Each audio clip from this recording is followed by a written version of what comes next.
Well, I'm so happy to have read this. Um, the topic here is morality in decline, and the author, it's O tempora, o mores, famous simple line of Cicero, a Roman orator. O the times, O the behavior of people today.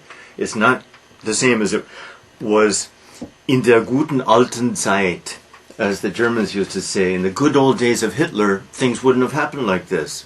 Things like this don't happen in North Korea. Go to North Korea. Sorry. Whenever people talk about morality, the focus is sex. And really the list of things here that are cited as morality in decline, really I consider kind of trivial.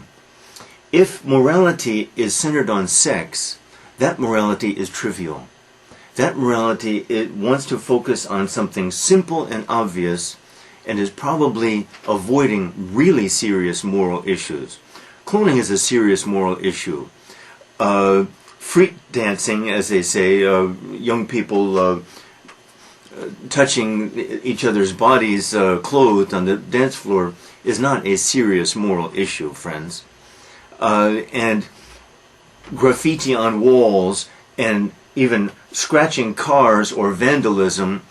Notice what we have here. We have the two obsessions of the bourgeoisie: sex and material possessions.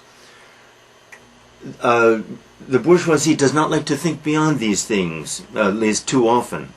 To focus on these is to focus on what is obvious, what is simple, what is, in the end, not very important. Sorry, not very important, in my opinion. My opinion, always, of course.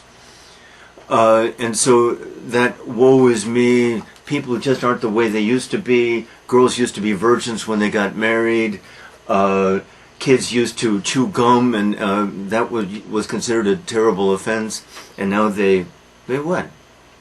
They chew gum, they gyrate with each other on the dance floor. Not a big deal, in my opinion.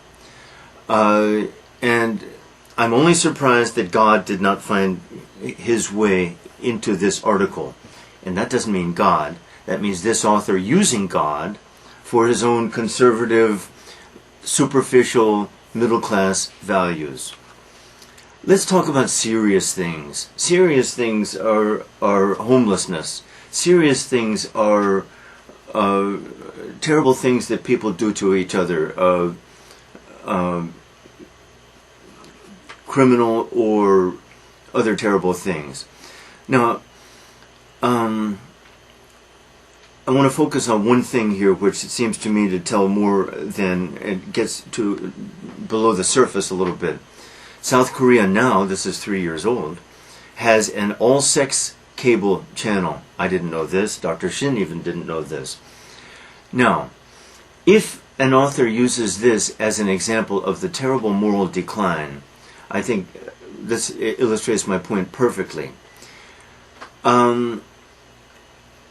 If one decries this kind of thing, then probably one does not favor democracy. We have to ask ourselves, what do we mean by democracy? If we really mean personal, individual freedom, freedom of self-expression, as long as it doesn't hurt other people, then I think one has to accept the good with the bad. And I think in the end, the American belief is, although many Americans, an American wrote this, I assume, or a Korean, maybe a Korean whose English is excellent, but one has to face what democracy really is. And your lawmakers, I congratulate your lawmakers, because Korea has evolved, once again, in my time here, 12 and a half years almost. It's incredible, the rate of change that has occurred in this country during these last 12 years. It is absolutely incredible. And this, the all-sex cable channel is a perfect example.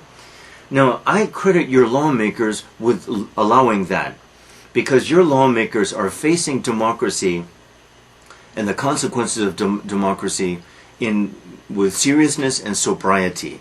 And I'm surprised that they have let this happen. because this means a serious look at democracy. But obviously this is legal, and so I congratulate Korea. It's scary. Democracy is scary.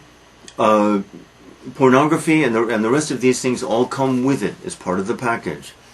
But I think we have to try to get a bigger look at what democracy really brings, good and bad, and the good far outweighs the bad, in my opinion. And I think in most people's opinion, and clearly in your lawmakers' opinions. And that's, I congratulate them. And I think we have to try to attach a little less value to what appear to be sexual, obsessive sex, and look at other things and try to do good where we can. Your author also implies, does not really say, that behind all this is, okay, who's producing these sexual movies and sexual, the cable channel and all of that? Businessmen. Why are they producing these? Because the public wants them. Who's at fault then? The media? No. The media truly give us what we want. Then we have to be prepared to condemn each other for our own interest in sex and violence, because that's we're at fault. This is the least impressive article of all these articles that I've read in this book, but at least it raises the questions. The ultimate question raised here is, what is democracy? And is it something we want? And I think the answer everybody agrees with is yes. If you want censorship, then you back away from democracy. Censorship is the alternative. President Pak, whom some of you pretend to like so much, I think, is the alternative. That is, President Pak would never let this stuff go on. On the other hand, President Pak put hundreds of people in prisons who disappeared. Do you want democracy? Do we want democracy or not? I'll take democracy.